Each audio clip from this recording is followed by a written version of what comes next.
네, 안녕하세요.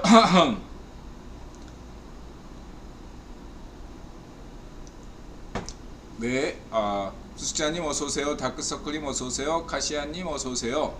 네, 오늘은 그 손님이 좀 있었습니다. 그래서 이제 마지막까지 이제 여성 손님 두 분이 맥주 한 잔 다른 거 마저 마시고 간다. 이렇게 하는 바람에 아직 설거지를 못했습니다. 네, 그래서 방송 끝나고 설거지 할 예정입니다. 네, 설거지도 하고 청소도 하고 여러 가지 할 일이 많아요.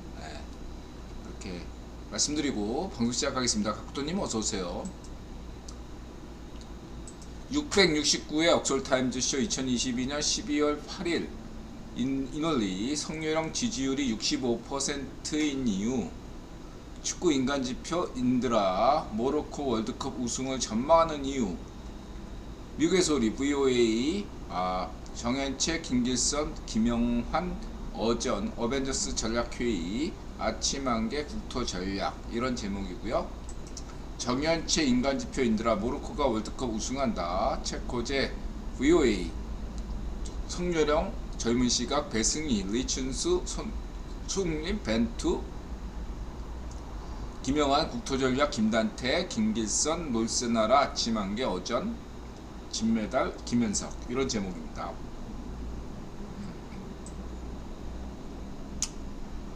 정현채 죽음, 이러한 주제는 인간이라면 누구나 한 번쯤 고민할 만한 얘기고, 인드라가 매번 많이 얘기했죠. 그래서 죽음을 준비하는 게 결코 삶을 포기하는 것이 아니죠. 오히려 적극적인 삶을 살기 위해서는 죽음을 이해해야 되고, 인간 한 번 죽으니까 언젠가는 그 죽음을 잘 대비하는 사람만이 삶을 행복하게 살 수 있다, 이런 말씀 드리시고, 그리고 인드라는 그 주마등이라는 개념, 그런 개념이 아니라 현상을 겪어봤어요. 근데 그게 그렇게 죽을 만큼 위기는 아니었어요. 그냥 아직은 있었던 20년 전 인드라가 자동차 영업사원 시절에 그 청계천 고가가 있었잖아요. 청계천 고가에서 택시가 뒤에서 나를 쾅 박았어요, 내 차를. 그때 인드라가 그 순간 30초밖에 안 됐는데 주마등처럼 인드라가 살아온 나날이 쫙 파노라마처럼 펼쳐지더라고요. 나 죽는 건가 생각했는데 다친 건 없어요. 네, 진짜 다친 천만다행인데, 어쨌든 택시자가 보험도 없고 막 그래가지고 그래서 완전 인드라가 그 택시기사한테 호구였죠. 그냥 택시사가 안 돼 보여가지고 그냥 착각만 받았어요. 무슨 그 정도 충격이었으면은 차가 완전 찌그러졌거든요. 뒷부분이 완전히 파손됐었어요. 착각만 받고, 그 당시에는 무슨 그 렌트 비용 그런 것도 없기 때문에 가까운 데로, 청계천 가까운 데로 있었고, 저는 염창동이기 때문에 출근을 차 놔두고 출퇴근하고 그런 것들 다 제가 비용 부담하고, 그럼에도 불구하고 당시 기준으로도 굉장히 제가 거의 헐값에 이렇게 해줬기 때문에 그쪽 택시하고 택시조합에서 굉장히 고마워했던 기억이 납니다. 어쨌든 그렇고, 하여튼 주마등을 겪었어요, 제가 현상을. 은열이님 어서 오세요. 여기서 여러분도 한번 곰곰이 생각해 보시고, 한 번 사는 인생인데 어떻게 사는 것이 잘 사는 것일까 고민 한번 해보시고요. 그 다음에 진짜로 모로코가 스페인을 이겼네요. 역시 그래요, 모로코가 이겼습니다. 그냥 역배 한번 터지는 게 역대 월드컵이나 유럽 챔피언스 리그의 하나의 관례죠. 이런 게 없으면 또 모든 게 예상대로 되면 재미가 없잖아요. 그래서 하나만 16강전에서 대부분은 그냥 정배고 딱 하나만 모로코전만 역배가 터진 셈이죠. 그렇게 말씀드리고 싶고, 그리고 이러한 팀들이 4강에 가는 예가 굉장히 많았다. 포르투갈이 굉장히 위험해졌다. 이렇게 말씀을 드리고 싶습니다. 예. 크로아티아가 그런 거 4강을 곧잘 갔어요. 이런 식으로. 브라질이 위험한 거 아니냐. 크로아티아는 워낙 이런 식으로 4강에 많이 갔기 때문에 실력은 물론 브라질이 앞서죠. 근데 중요한 건 한국과의 경기처럼 정신력을 갖춘다면 브라질이 무난하게 이긴다. 그러니까 조건이 이거죠. 네이마르가 선발 출전하고 그다음에 브라질 선수들이 정신력을 가다듬는다면 무난하게 이길 수 있다. 근데 반면에 모로코는 정신력이 굉장히 충만된 상태이기 때문에 포르투갈이 긴장을 하지 않는다면 지난 경기에서 5대1인가 6대1로 이겼잖아요. 그렇기 때문에 자칫하면 모로코에게 진다. 모로코가 US 팀을 거의 안 주고 올라왔고 유럽 팀을 상대로 해서 굉장히 강하다. 인드라가 모로코가 우승할 수 있는 어떤 근거를 말씀드렸죠. 첫 번째는 이제 유럽 경기다 이거죠. 한국이 2002년 월드컵 4강에 올라갈 때 남미 팀이 없었다는 거죠. 미국 팀은 있었어요. 일본처럼 코스타리카. 한국은 멕시코 뭐 이렇게 북미 팀과 만났을 때는 성적이 나쁘지 않았어요. 북미 팀, 북중미 팀하고 만나는 조편성에서는 성적이 그다지 나쁘지 않았는데 아프리카나 남미 팀 만나면 고전했던 것이 현실이다. 반면에 이제 한국 팀이 유럽 팀에 대해서는 상대적으로 성적이 나쁘지 않았다. 이 점을 명심하시기 바랍니다. 남미와 조편성을 하게 되면 굉장히 어려운 게임을 하고 그것은 일본도 마찬가지다. 그것은 중동 축구도 마찬가지다. 이렇게 말씀드릴 수 있겠습니다. 그 이유는 인드라가 설명했죠. 약팀이 강팀을 이기는 유일한 방식은 조직력으로 승부하는 수밖에 없거든요. 조직력으로, 다시 말해 조직력이라는 게 수비거든요. 수비를 튼튼하고 골키퍼가 굉장히 야심 모드를 발휘하는 그러한 축구에서 역습 한 방으로 노리는 게 약팀의 어떠한 승부인데, 그리고 정신력이 똘똘 뭉치고 상대팀이 방심하고 이랬을 때 이길 수 있는 건덕지가 생기는데, 뭐 상대팀 강팀이 우승을 바라보고 로테이션을 한다든지 이런 식으로 했을 때 이길 수 있는 건덕지가 생겼다 이거죠. 근데 그것도 한국이나 일본이 남미 팀만 만나면 어렵다. 왜? 한국 팀이 유럽 팀은 일본이나 한국이나 일본도 이번에 남미 팀이 없었잖아요. 그런 것처럼 조직력 대 조직력으로 승부하는 것은 해볼 만하다는 얘기죠. 그리고 일본이나 한국이나 어느 정도는 과거와 달리 어느 정도는 유럽에서 뛰는 선수들이 있기 때문에 유럽 선수들의 뛰는 방식들을 이해하고 있다 이거죠. 유럽 선수들의 기본적인 방식은 조직력이에요. 조직력 축구이기 때문에 조직력 대 조직력, 여기에서 간단히 생각하면, 이치를 생각하면 한국이 그 월드컵 예선에서 그 동남아시아 팀들을 만나가지고 굉장히 고전하잖아요.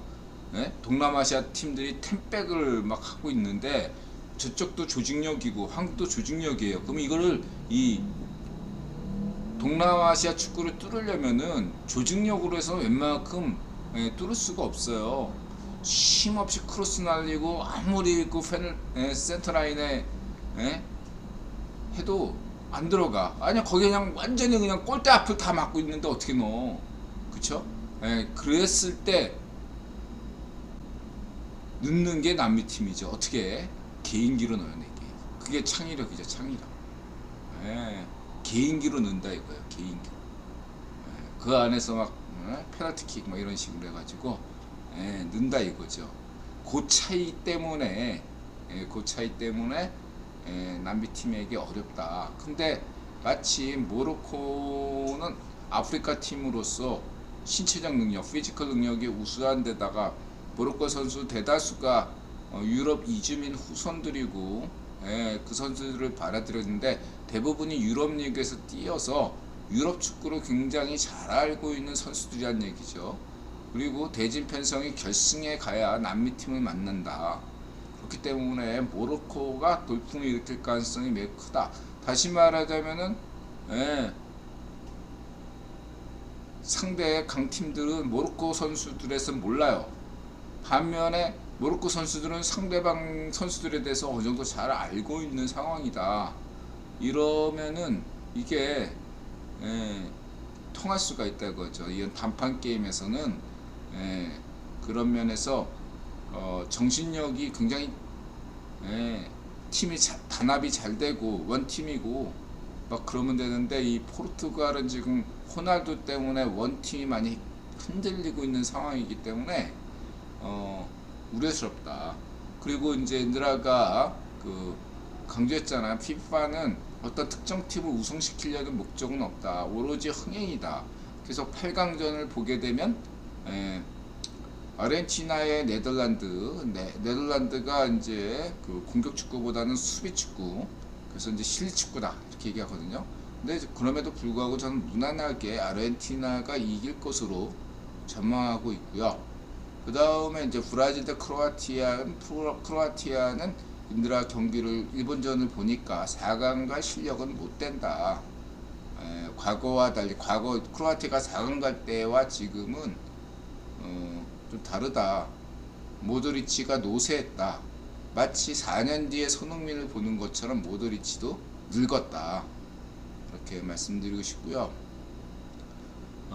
그런 면에서 4강전에서 브라질과 아르헨티나가 만나고요.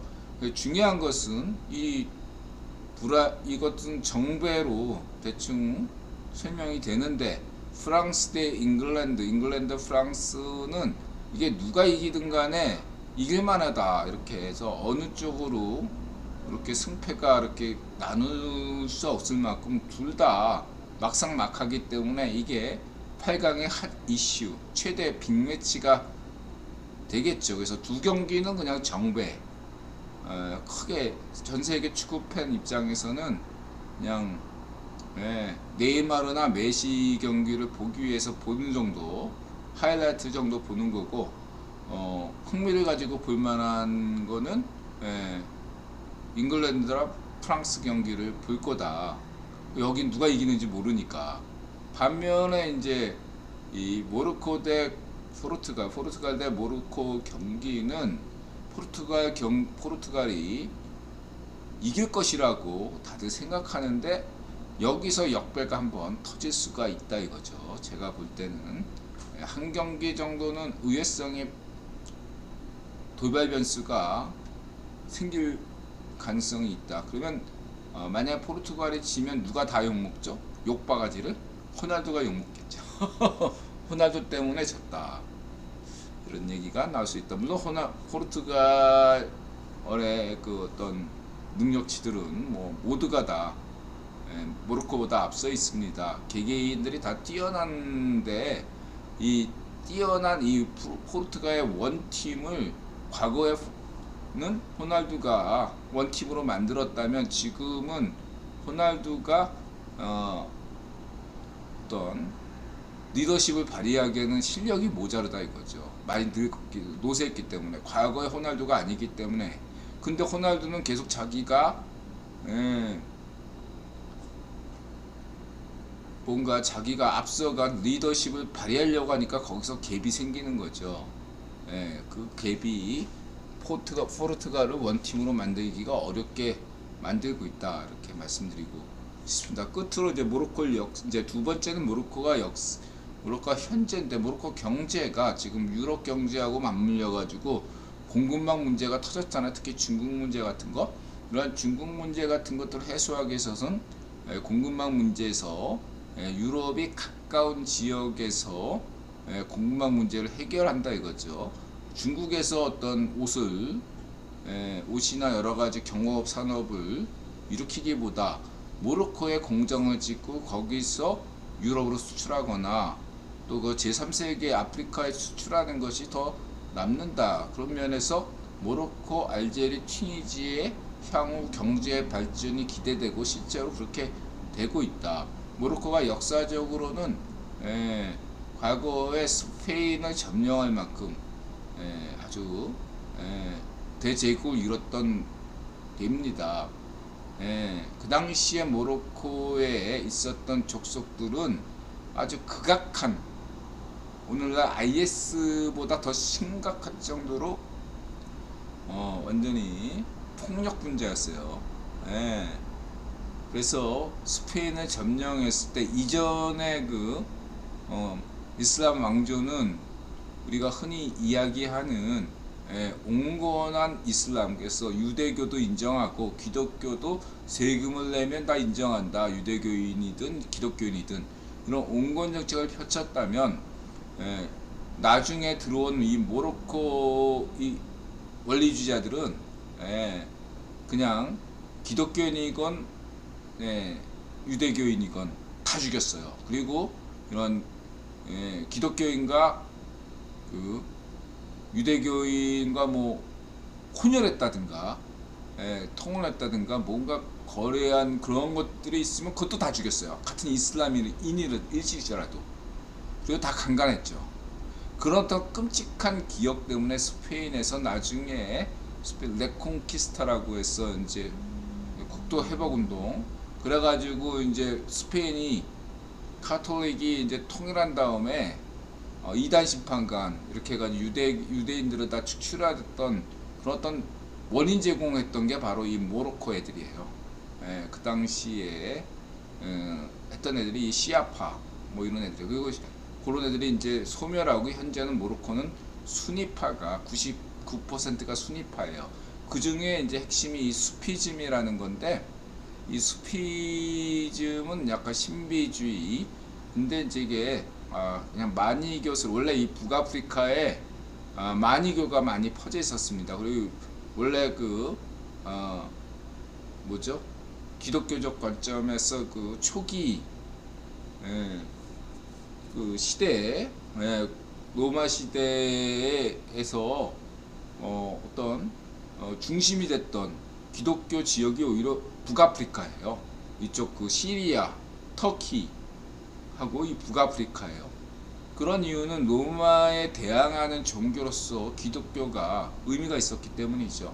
이라 강조하는 것이 카르타고가 로마에게 멸망했을 때 카르타고 유민들이 어디로 갔습니까? 상당수가 유대인으로 개종했고, 또한 유대인으로 개종하지 않은 사람들도 이 스페인, 북아프리카에 흩어졌는데, 이 사람들이 일부가 또 기독교인이 되고 유대인도 되고 그러다가 나중에 7세기쯤에 이슬람이 뜨니까 이슬람인이 된 겁니다.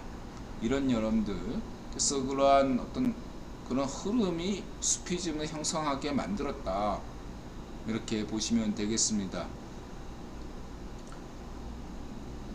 이슬람을 창시했던 무함마드 자체가 유대교 신자였잖아. 자기 유대교 분파로 인정해달라, 자기를 유대교로 인정해달라 하니까 유대교 공동체에서 넌 유대교 아니고 이단이야 그러는 바람에 무함마드가 열뻗쳐서 삐져가지고 새롭게 종교를 만든 게 이슬람이잖아요. 이슬람, 기독교, 유대교는 유대교라는 한 뿌리에서 나온 그런 것이다, 이렇게 보시면 되고, 그러니까 이 수피즘은 거기에다가 마니교, 그 당시에 북아프리카에 마니교스러운 게 많이 남아있어서 오늘날에도 이 수피즘이 불교와 힌두교가 유사하더라. 여기서 불교는 대승불교를 말하는 거고요. 그래서 그러한 것들은 굉장히 부정적이죠. 마니교스러운 것들은 좀 오늘날 일루미나티스러운 그런 어떤 면이 있기 때문에 부정적인데, 오늘날 수피즘은 조금 더 과거의 어떤 마니교스러운 것과는 거리가 있는 예, 그런 면이기 때문에 구기본이 환영한다. 다시 말하자면은 오늘날 수피즘은 과거의 일루미나티스러운 모습, 마니교스러운 모습보다는 프리메슨, 이슬람 프리메슨스러운 모습, 종교 다원성 인정해 해가지고, 예, 오늘날 수피즘은 순위파와 시아파 사이에 경계에 서 있다 이거죠.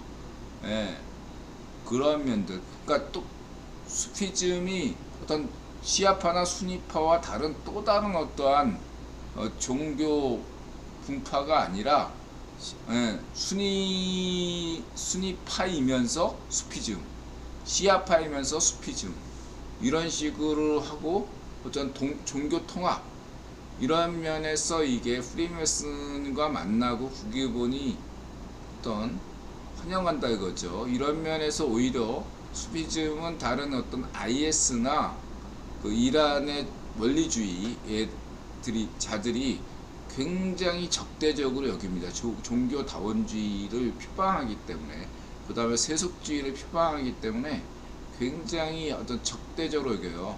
예, 수피즘은 이단이다, 이렇게 하는데, 이거를 이제 모로코 입헌 군주국이죠. 여기서 수피즘을 굉장히 강조하면서 세속 국가로서의 모습을 가고 있다. 이것이 지금 현재 튀니지나 알제리나 모로코의 상황이다. 이것은 과거에 터키가 이랬거든요. 다른 이슬람 국가와 달리 터키는 굉장히 여성의 히잡이다 이런 것들 강요하지 않고 세속 국가로서 역할을 많이 했어요. 근데 오늘날 터키가 그러한 것을 약간 벗어나서 조금,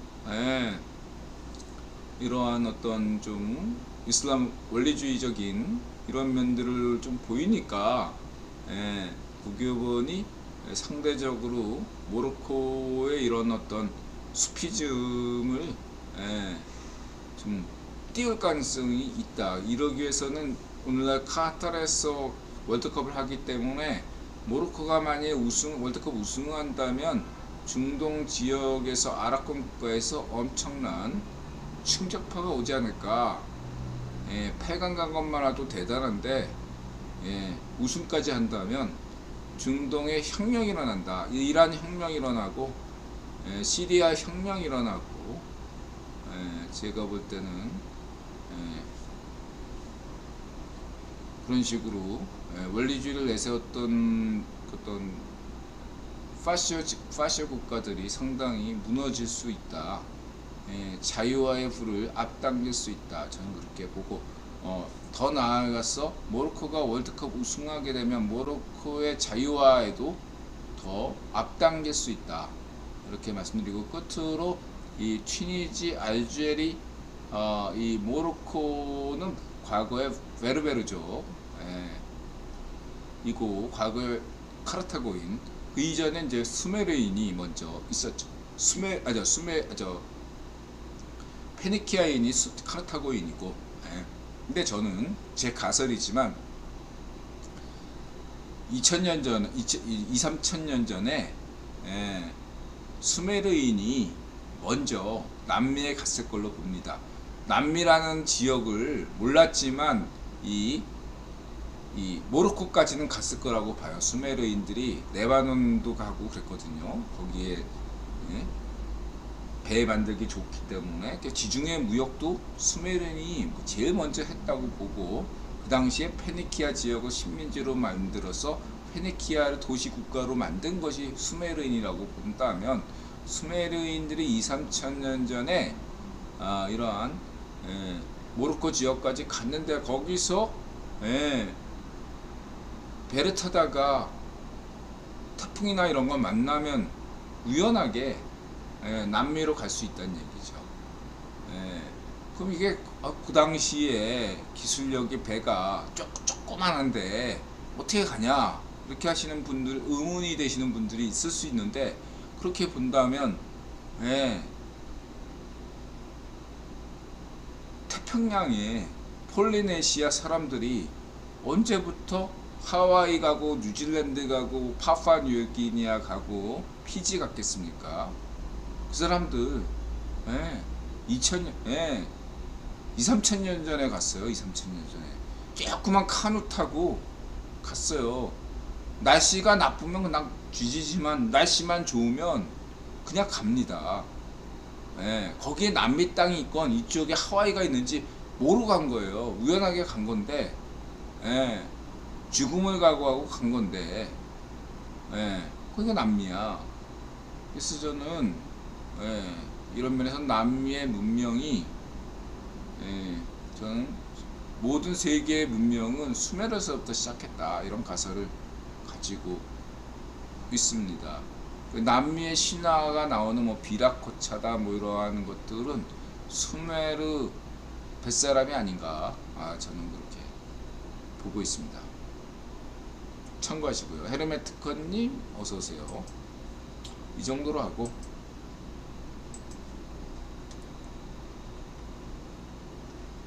그럼 이제 저하고 달리 우리 노스님께서는 냉정한 판단을 하고 계시죠. 인간지표, 축구 인간지표와 달리 노스님의 적중률은 꽤 높죠. 예. 아무리 그래도 그렇지 모로코를 우승 후보로 삼으시다니 그냥 웃고 맙니다. 저도 웃어요. 그 다음에 저는 선생님이 인간지표이신 걸 감안해서 모로코와 포르투갈 경기를 3대0 포르투갈이 이긴다, 이렇게 가겠습니다. 뭐 상식적이죠.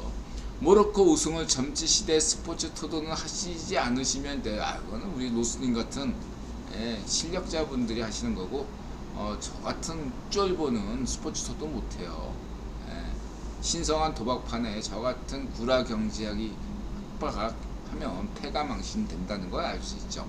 옵타 축구 통계 전문업체에서 가장 우승 8강 중에 가장 확률이 낮은 데가 모로코죠.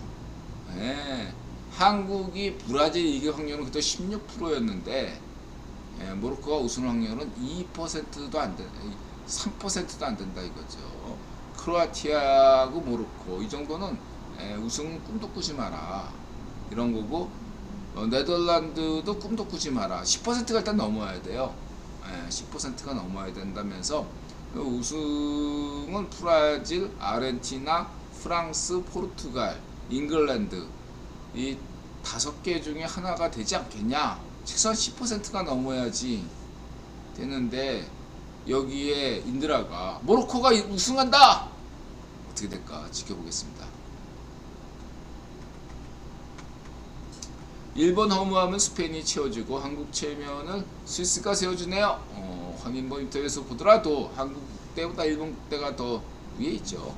아니, 국대 수준을 미세한 차이로 보이게 만드는 건 대형 선수 손흥민, 김민재 덕분이지만 전반적으로는 일본 국대가 더 나은 팀입니다. 하지만, 예, 축구는 한 명이 하는 게 아니라 11명인데 11명이 골고루 잘하면, 예, 누구 하나 특출나게 잘하는 것은 한국팀 국대지만, 예, 일본 팀은 누가 하나 특별히 잘하는 거 없지만 전반적으로 다 골고루 잘해요.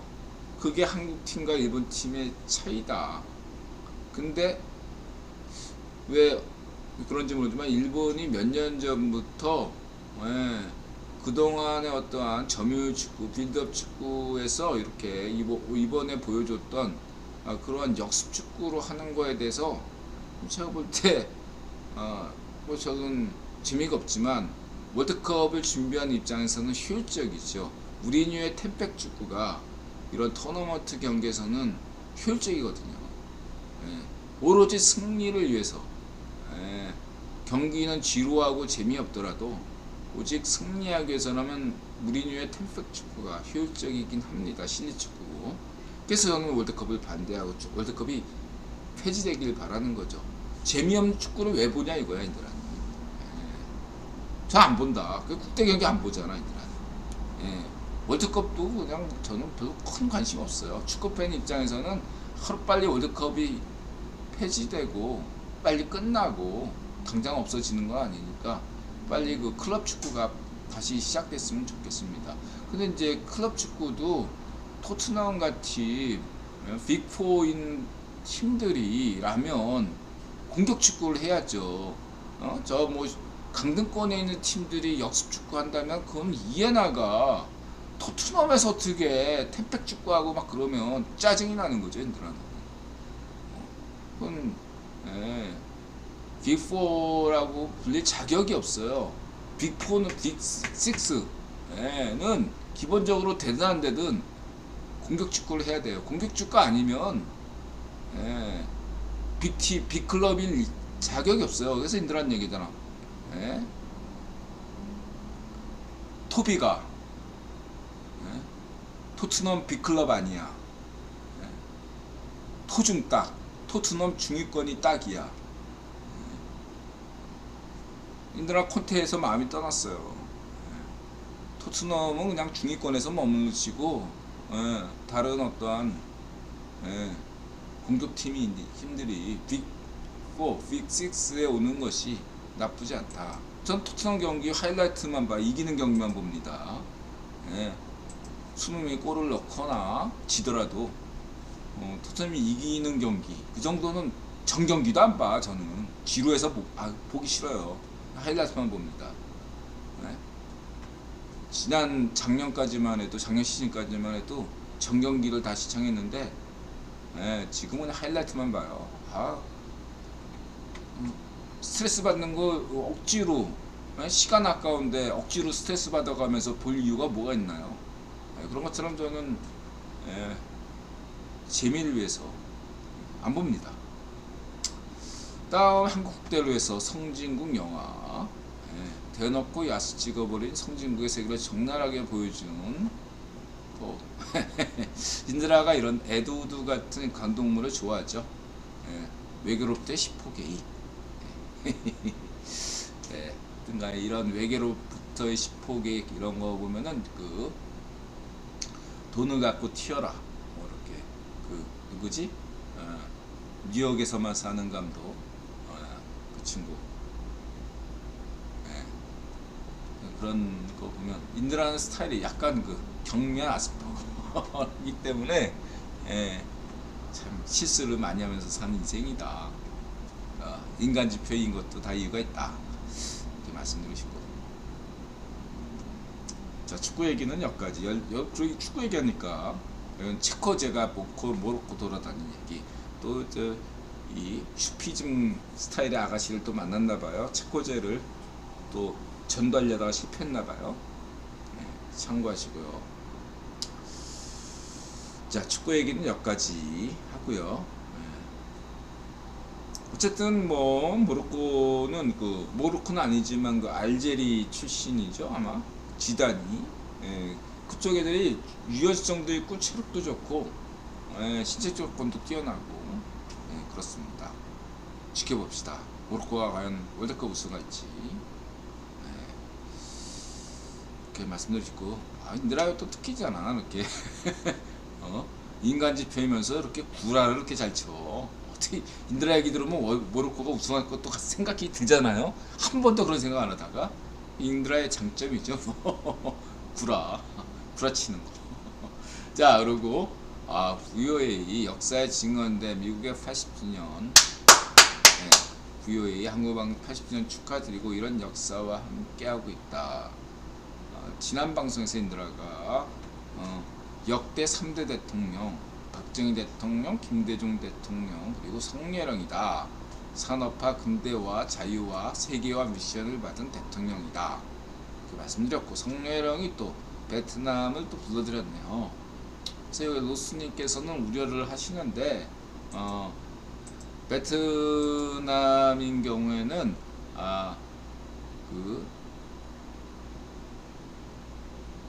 오래된 고대 갈등도 있었고 근데 호치민이 막 이렇게 베트남에서 뭐 할 때 이 베트남은 친소였어요. 호치민 정권은 친소 정권이었어요. 친소 반중 정권이 호치민 정권이었어요. 모택동과 이 파시스트 모택동과 사이가 안 좋은 게 베트남 공산당입니다. 그리고 베트남 입장에서는요 중국이 망할수록 베트남이 유리해요. 왜냐하면 중국에 갈 공장들이 다 베트남에 오거든. 예, 이러한 이점 때문에 베트남은 그 친중이 될 수가 없습니다. 이 점을 여러분들이 명심하셔야 돼요. 예? 베트남 정권은, 공산당 정권은 예, 자신들의 살 길은 반중이라는 걸 아주 잘 깨닫고 있는 정권이다. 이렇게 보시면 되겠습니다. 참고하시고요. 근데 이제 이러한 베트남 정권인데 뭔가 한국에 올 때 약간 생색을 내야 되는 면이 있어서 이런 것들을 다 감안해 가지고 성렬형하고 이런 거 하는 건데, 이런 기획들은 들어가 볼 때 국유본이 이벤트로서 수많은 네덜란드다 캐나다다 다 왔는데 그러한 데에서는 그렇게 큰 반응이 없었는데, 굳이 이런 어떤 이벤트 없으면 베트남 대통령이 왔다 갔는지 어떻게 알아? 모르잖아요. 근데 국내 언론이 이런 이슈로 다룬다는 거죠. 일부러 이렇게 한 거예요. 만약에 뭐 그냥 아무데나 잤으면, 예, 우리가 베트남 대통령이건 총리건 다녀간지 어떻게 알아요? 아무도 모르잖아. 일부러 만든 거예요. 예, 일부러 이슈를 만든 거야. 누가? 국유본이 만든 거지. 한국과 베트남이 이렇게 화해하는 이렇게 모습, 예, 이걸 제일 싫어하는 사람이 누구죠? 중국이죠.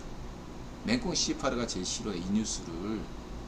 그래서 이게 이슈가 되는 거예요. 이거 자체로 반중이야.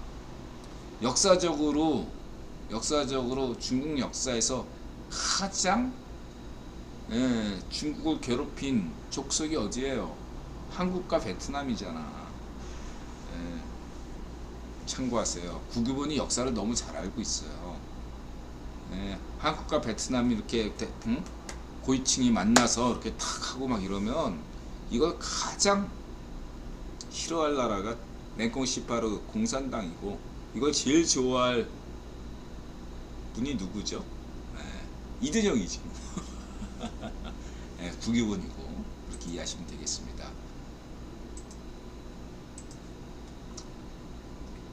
그 다음에 윤 대통령 월드컵 16강 신화쓴 벤투 만난다. 만나나요? 5천 하겠죠. 자, 성렬형이 지금 40%를 넘어섰죠. 데일리안 공정 여론조사에 의하면 인드라는 이것을 문전비대로 환원시키면 현재 성렬형 지지도는 65% 이상이다. 이렇게 자신 있게 여론조사 전문가답게 말씀드리겠습니다.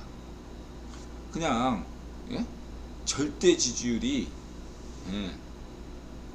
상대 지지율이 아니고 절대 지지율이 65%. 이건 사실 거짓말이에요. 이든영도 지금 40%밖에 절대 지지율이 못 얻는데, 그러니까 한국의 여론조사는 여러 가지로. 그래서 인드라가 강조하는 건 한국의 정치 여론조사만큼은 공기업화 시켜야 된다. 경제 여론조사는 민간에게 맡기되 정치 정책 여론조사는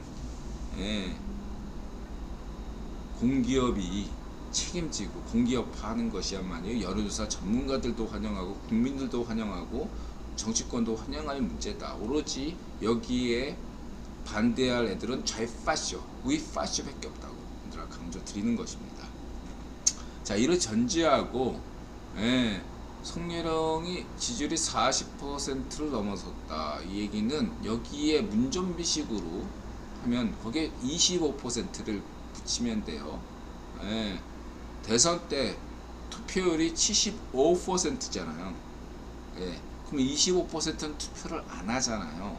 이 25%가 누구를 지지하고 누구를 반대하는지 모르잖아요. 기권하고. 그 25%를 철석하고 문전비한테 붙이는 거지. 그게 말하자면 문전비가 마지막까지 지지율이 40%였단 말이에요. 그렇죠? 인드라 생각에 문전비 당대 지지율은 10%밖에 안 됐다고 저는 생각해요. 25%도 그러니까 10%에다가 25%를 붙인 데다가 5%까지 프리미엄을 또 붙여가지고 40%를 만들었다. 전 그렇게 보고 있습니다. 반쪽 노면이 과거에 48.48패 할 때 여론조사상으로 25% 지지율을 얻었어요. 그 당시 반쪽 노면의 지지율은 노사모까지도, 좌이파시오 노사모 이런 파시스트 집단까지도 반쪽 노면을 등 돌렸거든요. 그래서 거기에 충격 먹고 반쪽 노면이 돼진 거 아니에요, 스스로. 어떤 음모로 없습니다. 그냥 노사모가 등 돌리는 바람에 한걸레가 또 반쪽 노면 관장사 이러니까 거기 또 충격받고, 그래서 돼진 거예요. 그리고 또 부부싸움 했고, 그래서 돼진 건데 그걸 뭐 음모론에서 누구 탓하고, 그냥 부패한 놈이 면접감도 안 되는 놈이 그냥 부패해가지고 돈 먹고 돼진 건데, 종신으로 깜빵살이 할 놈을 영웅 만들고, 그렇죠? 그 당시에 지지율이 5%도 안 됐어요. 1%. 저는 1%로 봐요. 그래가지고 그런데도 반쪽 넣으면 지지율이 25%가 나왔다. 그건 뭐냐? 그냥 25% 그냥 한 거예요. 그러니까 문준비가 마지막에 40% 지지율은 거기서 저는 30%를 빼야 된다. 문준비가 10% 정도 지지율은 받았어요. 그래서 그러한 관점에서 본다면 성렬형이 현재 40%다. 그러면은 거의 25%를 문준비식으로 붙이면 현재 65%다. 이렇게 말씀드릴 수 있고, 이런 주장에 여론조사 전문가들도 딴지 못 겁니다. 지네들도 알거든. 정답이 뭔지. 내가 얘기했잖아요. 여론조사는 과학이지만 발표는 조작이다. 특히 한국 여론조사는. 한국 여론조사는 발표는 조작이에요. 그렇지만 추세는 중요하다. 여론조사를 더 무시할 거냐? 그렇진 않고 이 추세가 중요하다 이거죠. 추세가. 지금 성렬형이 30%에서 40% 이렇게 올라가잖아요.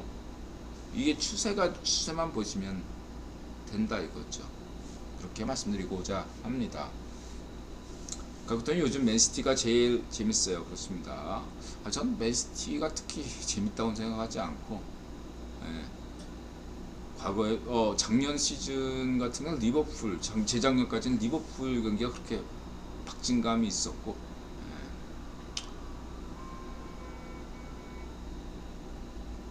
글쎄요, 저는 다른 사람은 어떻게 생각할지 몰라도 저는 홀란드가 와가지고 오히려 맨시티 경기가 굉장히 더 단순해진 거 아니냐.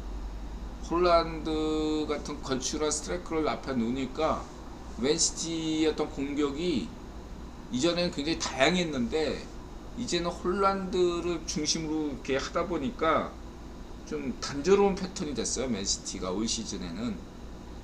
저는 좀 그런 것도 있다. 참고시 그냥 힘들어 생각이에요. 넘어가겠습니다. 어쨌든 중요한 것은 성렬형 65% 근거는 여론조사 전문가라면 인드라 얘기를 속으로 다, 겉으로는 A 이렇게 생각했지만 속으로는 다 속으로 고개를 끄덕일 것이다.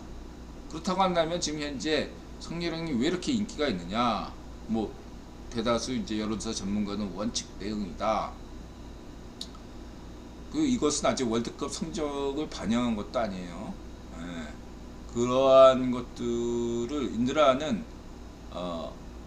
다른 여론조사 전문가와 다르게 이 한마디만 하고 싶어요. 성렬형이 현재 지지율이 올라가는 것은 국유본의 세계 전략 때문이다.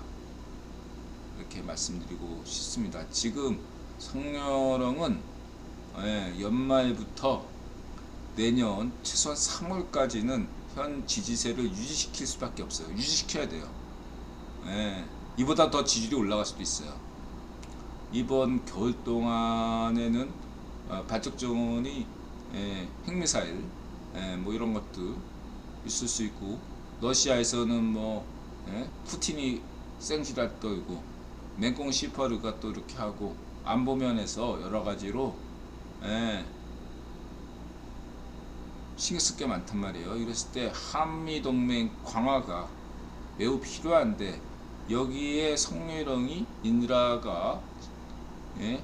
자유, 자조, 연대 이런 것들 자유 연대 정신을 성렬형이 잘 표출하기 때문에 그 어느 때문에 역대 어느 정부보다 현재 한국과 미국 정부는 한미동맹 혈맹으로서의 어떤 길로 나아가고 있다. 그리고 이든영과 성렬형과 이든영의 사이도 그 누구보다도 가깝다.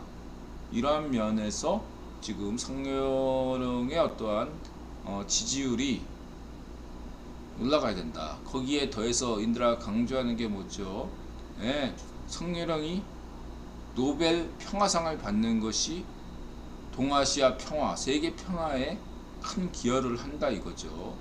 예, 이 점을 인드라가 계속 국유한테 얘기하니까 국유원에서도 굉장히 긍정적으로 생각하는 걸로 보입니다. 예, 성렬형이 이 올해가 아니면 내년에, 올해는 이미 지나왔죠. 내년에 예, 노벨 평화상을 받는다면 예, 이것은 동북아시아 평화에, 동아시아 평화에 굉장한 힘이 될 것이고, 이것은 현재 반쪽정은이나 푸틴,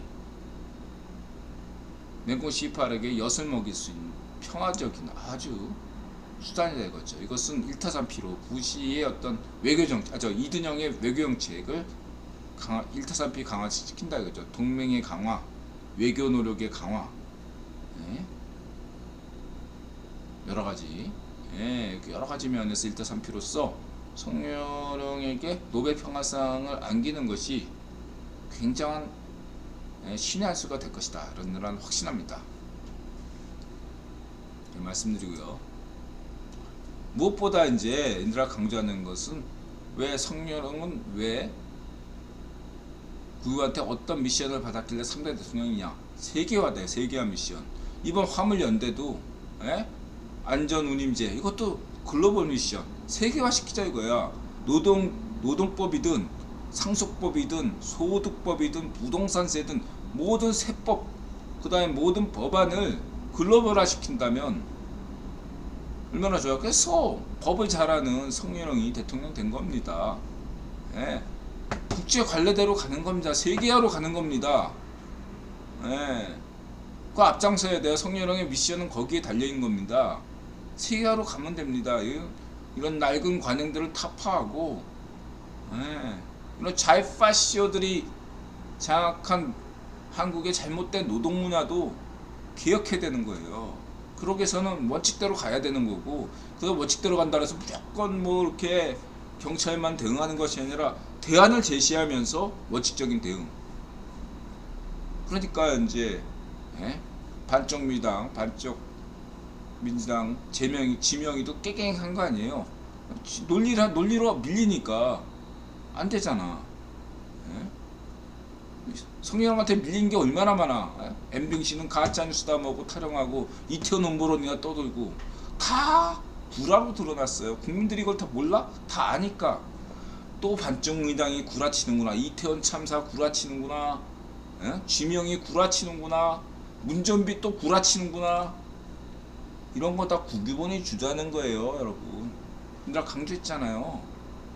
성렬형이나 한동훈이 주도하는 거 아니에요. 문전비 수사, 지명이 수사, 조국 수사는요 국유본이 주도하는 거예요. 그러니까 그 판사가 성렬형 말들을 안 들어.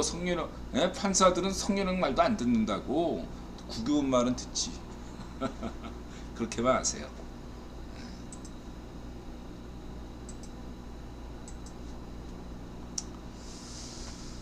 야, 그렇게 말씀드리고 싶고, 뭐 인드라가 또 브라질 이기면 한일 축구 팬들이 다 간다 그랬더니 또 블룸버그에서 경제적 부담 무척 컸다. 근데 왜 잉글랜드야? 한국과 일본이 달러가 상승하면서 한국과 일본의 환율이 오른 건 사실이지만 한국과 일본만 올랐나? 브라질 레알은 안 올렸어? 리아라는? 아르헨티나는 이미 거의 파산 상태인데. 지금 16강에 오른 나라 치고 환율이 안정적인 나라가 어디 있어요? 아무도 없지. 블룸버그 이상해. 한국과 일본, 잉글랜드를 꼭 집어가지고 특히 손실 본다. 의도적인 기사네 이런 거. 블룸버그 재밌어요. 인다를 시켰나? 자, 그다음에 뭐 리춘수, 예. 그다음 벤투. 인드라 벤투에 대해서 인드라 얘기했다. 벤투 군단 잘했다. 인드라가 뭐 더 많이 얘기했으니까 넘어가겠습니다. 그냥 순식간에 말 바꿔서 그 전까지 벤투를 이렇게 씹던 애들이 싹 180도로 돌려. 그래서 난 이런 기회주의를 좋아해요. 지금이라도 늦지 않았으니까 벤투 잘했다. 당신이 옳았어. 이런 한마디 하는 게 진짜 반성하는 태도죠. 인드라 분명히 유튜버도, 축구 유튜버도 지켜본다고 인드라 강조했습니다. 자, 예? 월드컵 전에 벤투 깠던 애들 반성문 써. 유튜버들아, 입 싹 닫고 지금 침묵하고 있는 거 인드라 다 알아. 너네 거기서 진정성을 인드라가 본다 이거야. 인드라 같은 사람은 구독 취소할 수 있어. 틀려도 돼. 인드라 얼마든지 많이 틀리잖아. 틀린 거는 괜찮아. 틀릴 수 있지. 인간이 실수할 수도 있고. 그 실수를 제가 인정하고, 예, 얼마나 많이 하는 거야. 거기서 그 사람의 가치가, 그 유튜버의 가치가 발생하는 거야. 그거를 자꾸 자기가 감추려 하고, 실수가 또 실수를 유발하고, 거짓말을 구라를 덮고, 지명이, 문전비, 예? 판쪽 노면의 고질적인 패턴이 뭐야? 거짓말을 거짓으로 뒤덮는 그런 패턴을 인들은 가장 싫어해. 이게 파시즘이, 파시스트가 되는 길이에요. 예? 구라를 구라로 덮는. 구라, 처음에 시작은 작은 구라였는데 점점점 커지는 이 작은 구라를 덮기 위해서 더 큰 구라, 더 큰 구라. 예? 첼리스트의 구라, 예? 청담동 구라. 다 보면 그거야. 자신의 작은 실수를 덮기 위해서, 예? 국가적 구라를 치는 거. 그리고 이제 무슨 그 얘기는 내가 알면서도 넘어가겠습니다. 축구 관련 얘기는 이 정도로 하고요. 그다음 김영환. 동해안 시대, 서해안 시대가 있었다면 이제는, 예? 중앙의 시대, 대륙의 시대. 예? 중앙의, 예? 충청북도 김영환, 예? 충청북도 지사 잘해보시고, 뭐 이건 아까 얘기했던, 예? 배승희, 예?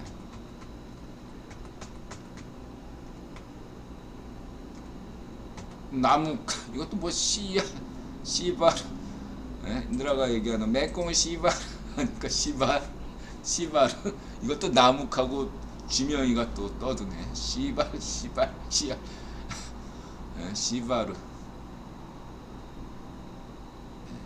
매꽁 씨바르. 너무하고요. 근데 젊은 시각 문재권 장차관 23명 수사 피바람 분다. 뿐만 아니라 국정원 차관이야. 대기 발령 긴급 비밀 인사 국정원. 그 다음에 어전, 여기 이제 어전에 이 누구죠? 어전에 나오는 여론조사 전문가가 상당히 인드라 볼 때 신뢰할 만한 나름대로 안목이 있는 분이에요. 그래서 그분이 이제 30% 넘어섰을 때 현재 추세라면은 조만간 40% 본다. 그렇게 얘기했는데 정말로 40%가 됐잖아요. 이런 것들을 인드라가 신뢰한다 이거죠. 그래서 그 어벤져스 전략회에 나오는 그 여론조사 전문가가 나왔을 때는 평상시엔 워낙 비슷한 방송들이 많으니까 걸려도 그분이 나오면은 보셔라 이렇게 인드라 추천드리겠습니다. 뭐 엠빙신이야 뭐. 예. 얘네는 저는 엠빙신이 가짜뉴스 하면 오히려 성렬형이 그때마다 지지율이 폭등했잖아. 예. 예?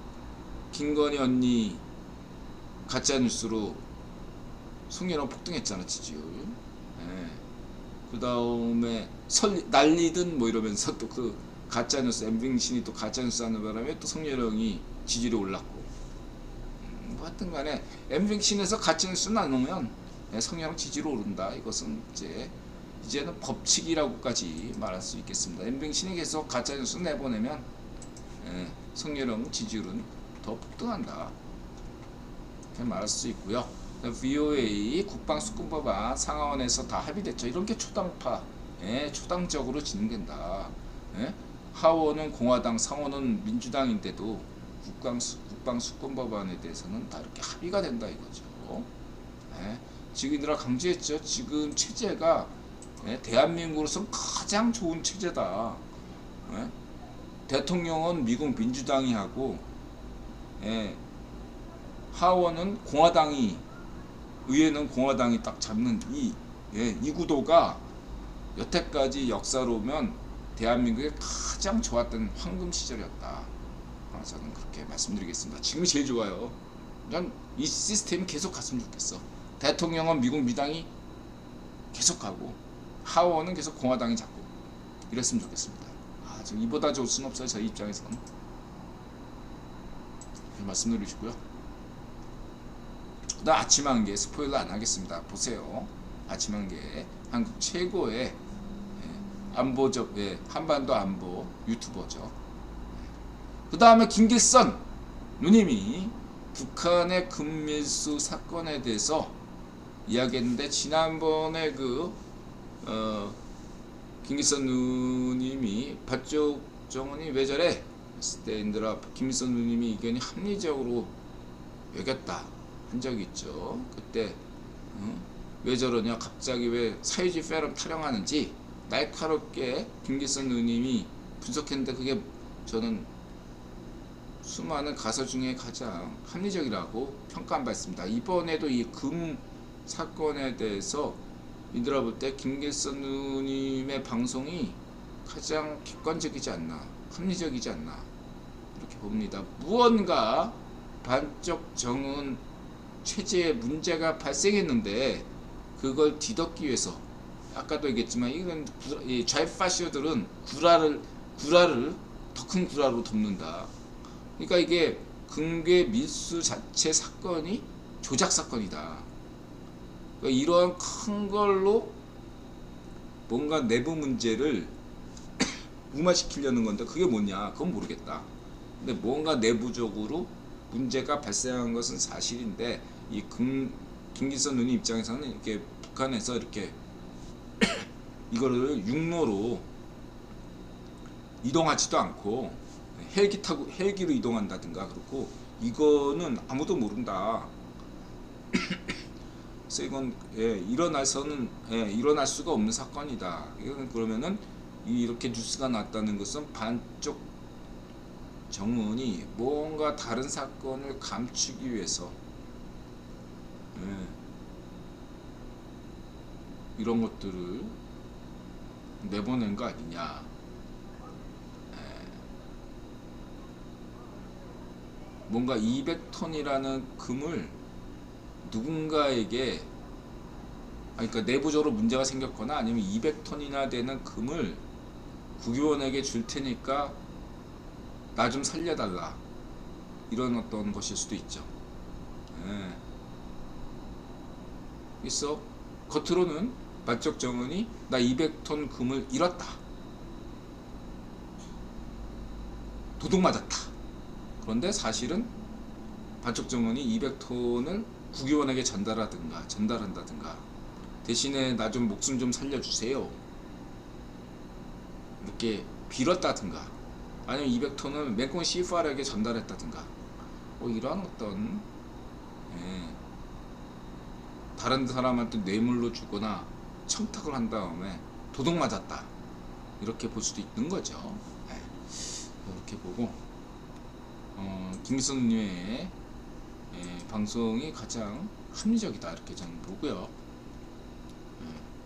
그다음에 김길선 누님의 북한학 선정선동부 출판 보도가, 이분은 17년간 이쪽 분야에 있었기 때문에 가장 정확하게 이야기하고 있다 이렇게 말씀드리시고, 그다음에 놀세나라 북한, 그러니까 탈북이 아니라 탈남, 그래서 남한 체제, 대한민국 체제에 불만을 느끼고 월북한 사람들은 어떻게 지내나, 이것들을 롯세나라님께서 아주 재밌게 잘 설명하셨고, 근데 국토전략 몽골에서 지금 시위 중이다. 몽골이 어떻게 진행될 것인가 저는 걱정합니다. 몽골을 저는 걱정하지 않아요. 예, 국일보는 몽골을 굉장히 중시한다는 것만 알아주시면 되고요. 예, 몽골 상당수 분들이 몽골하고 한국어가 유사한 게 많아요. 과거에 몽골이 한국 침략, 고려 말 때 침략해가지고 당시에 고려 말과 몽골어 상당수가 예, 한국에 영향을 끼쳤기 때문에 예, 어순도 뭐 이렇게 돼가지고 예, 몽골 사람들이 한국어 배우는 게 굉장히 쉽습니다. 예, 우리가 일본어 배우는 거하고 좀 그렇게 보면 돼요. 그것보다 더 쉬운 것 같아요. 저는 저는 예, 몽골 걱정하지 마세요. 예, 이렇게 말씀드리시고, 국토전략 폴란드 한국전 탱크도 과도한 거고 국토전략. 예, 그다음 김현석 예, 보시고, 그다음에 블룸버그 세계경제 30년 만에 최악. 그다음에 이제 국제결제은행 BIS 신현성 자타국이라는 한국 최고의 예, 세계적인 경제학자죠. 예, 그분이 계신 데가 국제결제은행 BIS 인드라 국제결제은행의 역사에 대해서 인드라가 예, 여러분들께 잘 설명한 바 있죠. 구입원론 관점에서 사라진 65조 달러 이런 게 이제 대부분이 파생 상품인데, 여러분 이렇게 생각하시면 돼요. 오늘날 특히 이 파생 상품은 이런 스와핑 그러니까 외환 스와핑에서 발생해요. 저 65조 대부분은요 외환 스와핑에서 발생하는 금액인데, 예, 제가 볼 땐 큰 걱정할 게 없단다. 예. 다시 말하면 전세계 GDP를 합친 것보다 전세계 GDP를 합친 게 아마 전세계 증시 시가총액하고 시가총액 그다음에 전세계 GDP 합친 게 얼마나 되나요? 아직 100조가 안 될 거예요. 100조 달러가 안 될 겁니다. 뭐 한 5년 전이나 10년 전쯤에 한 65조, 80조 이랬는데 지금 한 100조 될까? 예. 제가 통계를 못 봐가지고 모르겠는데, 아싸 100조라고 칩시다. 예, 100조라고 치면 이 파생상품은 특히 외환이 이 파생상품의 대부분은 외환이에요. 외환. 예. 외환 거래라고 해서 이것은 FX 마진 거래나 뭐 그런 게 아니에요. 그냥 예. 우선 이 외환 스와핑 거래가 어느 정도였냐면 100배여야 돼. 100배. 전 세계 GDP가 100조면 예, 100배 거기에 곱하기 100. 인드라 생각으로는 어떻게 되나? 1000조 다음이 1경인가 1경? 예. 그렇죠. 예. 1경 달러. 그러니까 1경 달러에서 60조라는 것은 네 1%가 안 되잖아. 별게 아니에요. 인자 입장에서 65조 달러 X가 굉장히 커 보이잖아. 아니 GDP가 100조인데 전세계 총합이 65조면 이거 엄청난 거 아니냐. 근데 외환 스와핑 시장의 외환 거래 대부분이 90% 99% 이상이 외환 거래예요. 예. 그럼 1경 달러 시장에서 65조면은 뭐 1%도 안 된다. 이렇게 보시면 됩니다. 별게 아니에요. 근데 BIS가 야당이기 때문에 과거 로스차일드 가문 거였기 때문에 이런 얘기 해야죠. 할 수도 있고, 그리고 언제나 이 파생 상품에서 위험은 언제나 있습니다. 예. 근데 이 외환 거래 이런 부분에 대해서는 크게 걱정할 필요가 없다. 이렇게 짧게 인드라가 말씀드려 놓고요. 12시 30분에 끝내야겠다. 이거 김단태. 예. 네. 그 다음에 간만에 이제 돈나무 언니가 지금은 1차 세계대전과 비슷하다. 전쟁도 있고, 예, 뭐, 전쟁도 있고, 뭐, 인플레이션도 있고, 그래서 돈나무 언니가 재밌는 얘기 했네요. 참고하시고요.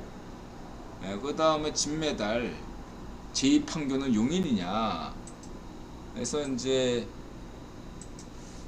요즘 부동산 공부하는 나타씨한테 물어봤더니 저 용인 같은 데는 작년에 많이 들어갔대요. 예, 작년에. 그래서 이제 진메달 이분께서 물타기 하시는구나. 물렸구나 그런 생각이 드네요. 어쨌든 간에 제가 얘기했잖아요. 예, 1년만 참으시면 되겠다. 저는 그러고 어쨌든 제가 볼 때는 좀 도전적인 분들은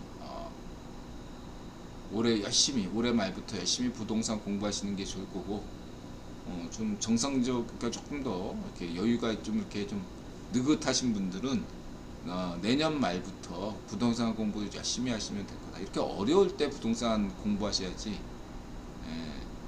부동산이 한 높이 치솟을 때 공부해봐야, 그렇죠? 그건 주식이든 암호화폐든 다 마찬가지 아니겠습니까? 어려울 때 공부 많이 하시고 그러셨으면 좋겠습니다. 자, 오늘은 여기까지 방송하도록 하겠습니다. 12시 31분. 네, 의견 주세요. 의견 없으시면 오늘 방송 마치겠습니다. 다음 방송은 모로코와 함께 할까요? 근데 그런 거 있더라고요. 그러니까 이 아프리카 방송에서 그 아프리카의 어떠한 그 방송을 하기 때문에 타 방송으로 할 때는 지적 재산권 문제로 제한을 받습니다. 그거 참고하세요. 만약에 아프리카 방송에서 그 월드컵 시청하는 것들 거기를 이렇게 딱 보여주면은 다른 데서 이들아 복사해가지고 다른 데다 올리면 못 올리더라고요. 그래요. 참고하시기 바랍니다. 마음을 열고 자세 갖추고 세상에 감사한다. 좋은 꿈 많이 꾸시고요. 고맙습니다. 모로코와 같이 갑시다. 다음 방송 토요일날 할까? 생각 중.